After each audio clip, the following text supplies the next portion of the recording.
Caminho de Perfeição, por Santa Teresa de Jesus. Capítulo 31. Prossegue na mesma matéria. Declara o que é oração de quietude. Dá alguns avisos para os que a têm. É muito para notar. Quero todavia, filhas, declarar, tal como tenho ouvido dizer, ou se Senhor tem querido dar-mo a entender e porventura para que vô-lo diga esta oração de quietude, onde, me parece a mim, o Senhor começa, como já disse, a dar a entender que ouve a nossa petição, e começa, já aqui neste mundo, a dar-nos o seu reino, para que deveras o louvemos e santifiquemos o seu nome e procuremos que todos o façam. 2. É já coisa sobrenatural e que não podemos procurar por nós mesmos, por mais diligências que façamos, porque é pôr-se a alma em paz, ou pô-la o Senhor, para melhor dizer, com a sua presença, como fez ao justo Simeão, porque todas as potências se sossegam.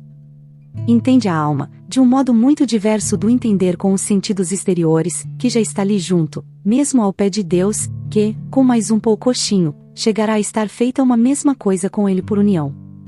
Isto, não porque eu vejo com os olhos do corpo, nem com os da alma.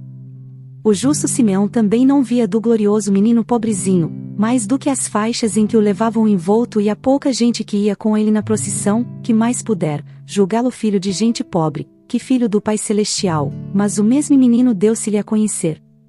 E é assim que entende aqui a alma, embora, não com essa clareza, porque até mesmo ela não entende como entende senão que se vê no reino, ou ao menos junto do rei que lhe há de dar. E parece que a própria alma está com tal respeito que nem mesmo ousa pedir como um amortecimento interior e exterior, pois não quereria o homem exterior, digo o corpo, para que melhor me entendais, não quereria, digo, mexer-se, mas, como quem já chegou quase ao fim do caminho, descansa para melhor poder voltar a caminhar, para isso ali se lhe redobram as forças. 3. Sente-se grandíssimo deleite no corpo e grande satisfação na alma. Está tão contente, só de se ver junto à fonte que, ainda mesmo sem beber, já está satisfeita. Não lhe parece que haja mais a desejar. As potências sossegadas, não se quereriam bulir, tudo lhes parece as estorva de amar, ainda que não estejam tão perdidas que não possam pensar ao pé de quem estão, porque as duas estão livres.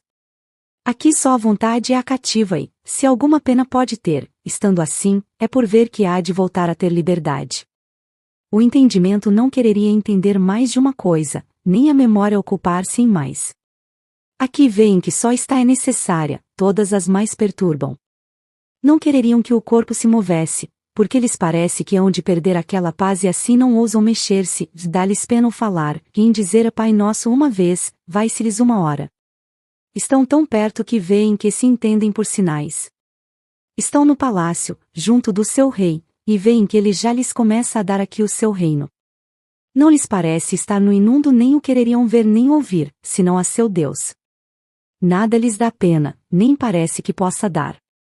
Enfim, enquanto isto dura, com a satisfação e deleite que em si têm, estão tão embebidas e absortas, que não se lembram que haja mais a desejar, mas de boa vontade diriam com São Pedro: Senhor, façamos aqui 3 moradas. 4. Algumas vezes, nesta oração de quietude, faz Deus outra mercê bem difícil de entender, se não há grande experiência, mas, se houver alguma, logo entenderá aquela que a tiver e dar-vos a grande consolação saber o que é, e creio que muitas vezes faz Deus esta mercê juntamente com estoutra. Quando é grande, e por muito tempo, esta quietude, parece-me a mim que, se a vontade não estivesse presa a alguma coisa, não poderia permanecer tanto tempo naquela paz, porque acontece que nos vemos andar um dia ou 2 com esta satisfação e não nos entendemos, digo os que a têm, e veem, na verdade, que não estão concios no que fazem falta-lhes o melhor, que é a vontade, que, a meu parecer, está unida com Deus, e deixa as outras potências livres para que atendam às coisas do seu serviço. Para isto, tem então muita maior habilidade, mas para tratar coisa do mundo estão entorpecidas e, por vezes, como que aparvalhadas. 5. É grande mercê esta a quem o Senhor a faz, porque estão juntas vide activa e contemplativa. De todo em todo se serve então ao Senhor, porque a vontade se fica em seu ofício sem saber como age em sua contemplação e as outras 2 potências servem no que é ofício de Marta, assim ela e Maria andam juntas. Eu sei de uma pessoa a quem o Senhor punha assim muitas vezes e não sabia entender-se a si mesma, e perguntou a um grande contemplativo, que lhe disse ser muito possível, que lhe acontecia a ele o mesmo, e assim penso, pois a alma está tão satisfeita nesta oração de quietude, que a potência da vontade deve estar quase de contínuo unida àquele que somente a pode satisfazer. 6. Parece-me que será bom dar aqui alguns avisos para aquelas de entre vós, irmãs, que o Senhor trouxe até aqui, só por sua vontade, e sei que são algumas. O primeiro é que, como se veem naquele contento e não sabem como lhes veio, veem pelo menos, que por si mesmas não o podem alcançar, dá-lhes esta tentação de lhes parecer que poderão retê-lo e assim até nem mesmo respirar quereriam. E é tolice, pois assim como não podemos fazer com que amanheça, tão pouco podemos que deixe de anoitecer. Já não é obra nossa, é sobrenatural e coisa muito sem nós a podermos adquirir. Com o que mais poderemos deter esta mercê é entender claramente que nela nada podemos tirar nem pôr, mas recebê-la, como indigníssimos de a merecer, com ações de graças, e estas não com muitas palavras, mas com um erguer de olhos, como o publicano. 7. É bom procurar mais soledade para dar lugar ao Senhor e deixar a sua majestade agir como em coisa sua, quando muito, dizer uma palavra de tempos a tempos, suave, como quem dá um sopro na vela, quando vê que se vai apagar, para tornar a atear, mas se está a arder, não serve senão para mais apagar, a meu parecer.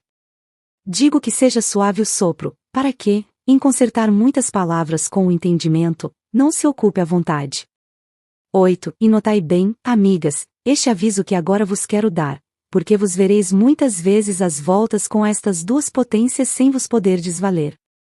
Pois acontece estar a alma com grandíssima quietude, e andar com o entendimento ou pensamento tão no ar, que nem parece ser em sua casa o que ali se passa, e assim o parece então, não está senão como que hóspede em casa alheia e buscando outras pousadas onde estar, aquela não o contenta, por mal saber que coisa é estar em um mesmo ser. Porventura sou só eu, que não devem os outros ser assim, e de mim falo, que algumas vezes desejo morrer, porque não posso remediar esta diversidade do entendimento. Outras vezes parece ter assento em sua casa e acompanha a vontade, e quando todas as três potências se concertam entre si, é uma glória. Como dois casados que, quando se amam, um quer o que o outro quer, mas, se são mal casados, já se vê o desassossego que o marido dá à mulher.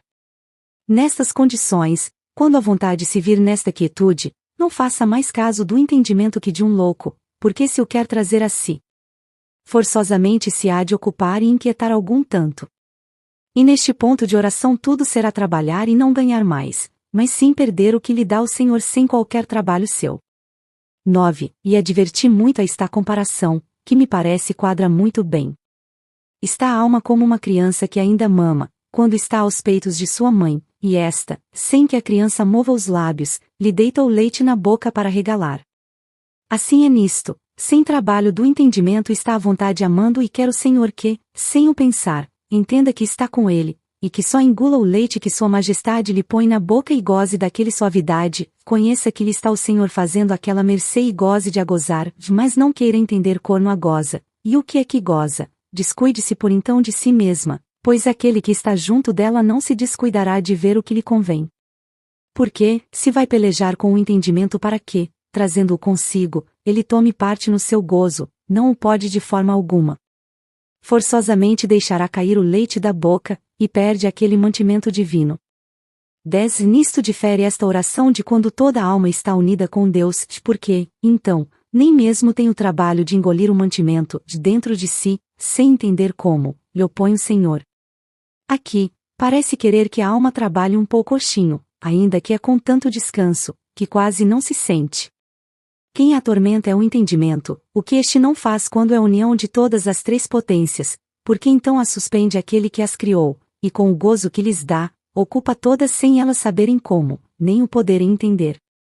Assim, como digo, insentindo em si esta oração, que é um contentamento grande e quieto da vontade, ainda que sem poder determinar designadamente de que, a alma bem distingue que é muito diferente dos contentamentos cada terra, e não bastaria assenhorear o mundo com todos os seus contentos para sentir dentro de si aquela satisfação, que é no interior da vontade, que os outros contentos da vida parece-me a mim que os goza o exterior da vontade, como que a sua casca, digamos assim. Quando, pois, a alma se vir neste tão subido grau de oração, que é, como já disse, muito conhecidamente sobrenatural, se o entendimento, ou pensamento, para melhor me explicar, chegar aos maiores desatinos do mundo, ria-se dele e deixe-o como nécio, e fique-se na sua quietude, que ele vai e vem, já que é senhora e poderosa à vontade, ela o trará a si, sem que vos ocupeis disso. E se quiser trazê-lo à força de braços, perde a fortaleza que tem para o combater, que lhe vem de comer e receber aquele divino sustento, e nem um nem outro ganharão nada, antes perderão ambos. Dizem que quem muito quer abarcar, tudo perde, e assim me parece será também aqui. A experiência dará isto a entender, pois, a quem não a tem, não me espanto que isto lhe pareça muito obscuro e coisa não necessária, mas já disse que, por pouca experiência que tenha, o entenderá e poderá aproveitar-se disto, e louvará ao Senhor, porque foi servido em que eu acertasse em dizê-lo aqui. 11 Concluamos, pois, agora. Posta a alma nesta oração, já parece ter-lhe concedido o Pai Eterno a sua petição de lhe dar aqui o seu reino. Ó! Ditosa petição, em que tanto bem pedimos sem o entendermos. Ditosa maneira de pedir. Por isso quero eu, irmãs, que olhemos como rezamos esta oração do Pai Nosso e todas as outras orações vocais. Porque, feita por Deus esta mercê, descuidar-nos-emos das coisas do mundo que, em chegando o Senhor dele, tudo lança fora. Não digo que todos os que a tiverem estejam forçosamente neste desapego total do mundo, mas quereria, ao menos, que entendessem quanto lhes falta, se humilhem e procurem ir se desapegando de tudo, porque, se não o fazem, ficar-se-ão por aqui. E alma a quem Deus dá tais prendas, é sinal que a quer para muito, se não for por sua culpa, irá muito adiante. Mas se ele vê que, metendo-lhe como em casa o reino do céu, ela se torna para a terra, não só não lhe mostrará os segredos que há no seu reino, mas serão poucas as vezes em que lhe fará este favor e por breve tempo. 12 Bem pode ser que eu me engane nisto, mas vejo e sei que é assim, e tenho para mim que é por isso que não há muitos mais espirituais.